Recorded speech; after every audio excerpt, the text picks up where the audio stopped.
Extra depth on the new border enforcement measures going into effect today. I spoke with Homeland Security Secretary Alejandro Mayorkas about the policies and whether they will change the face of the migrant surge El Paso has been experiencing and is now at the epicenter of. This is a one-on-one interview you'll see only on ABC 7. A pleasure to be on, and thank you for the opportunity.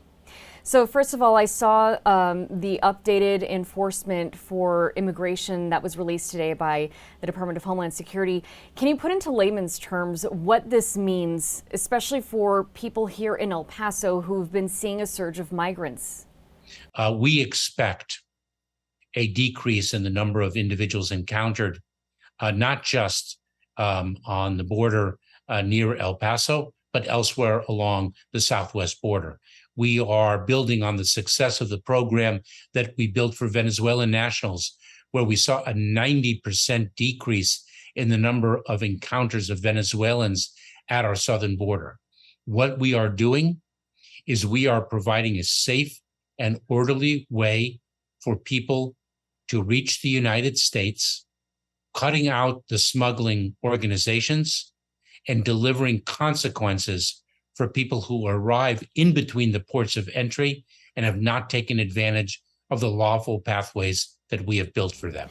So do you anticipate with these new policies that are going to be put in place that we will no longer see people waiting on the riverbanks near El Paso, as well as being dropped off in the areas and neighborhoods around the border here in El Paso?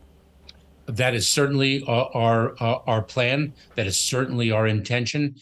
We have seen that success with Venezuelans. We have seen that success initially with Ukrainians under our Uniting for Ukraine program.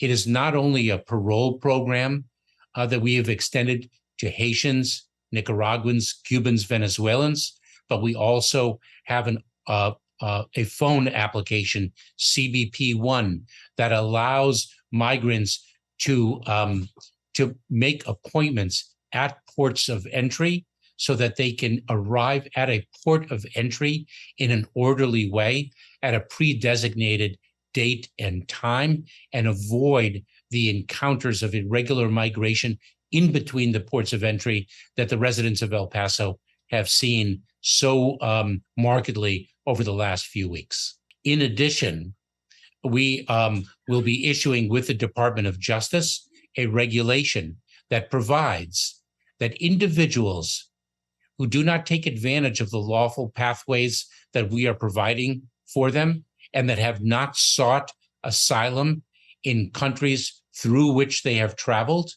will have a presumption of ineligibility for asylum in the United States.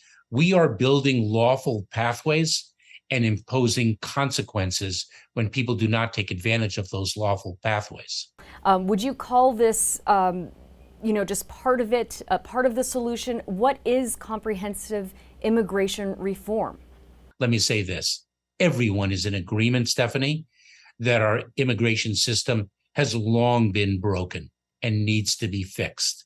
Congress has not accepted its responsibility to fix it, despite the fact that everyone agrees on the need for it. We have accepted our responsibility to do what we can within our limited authorities to address the situation at the southwest border. Today's announcements are important steps forward in that way. President Biden's going to be coming to El Paso on Sunday. Will you be accompanying him? And can you give us an idea of what the president will see when he comes to the border?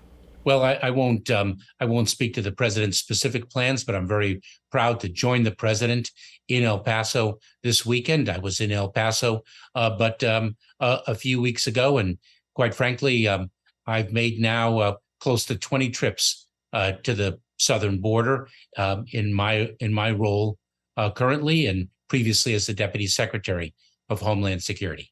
And you've been here. Are you urging the president to come and see the riverbanks for himself and to see the drop-off points in the neighborhoods in El Paso where migrants have been essentially living on the streets? Are you urging him to see that? Stephanie, the president decided to visit El Paso. That was his decision. I'm very proud to join him. Okay, Secretary, thank you for your time today. I really appreciate it. Thank you so much.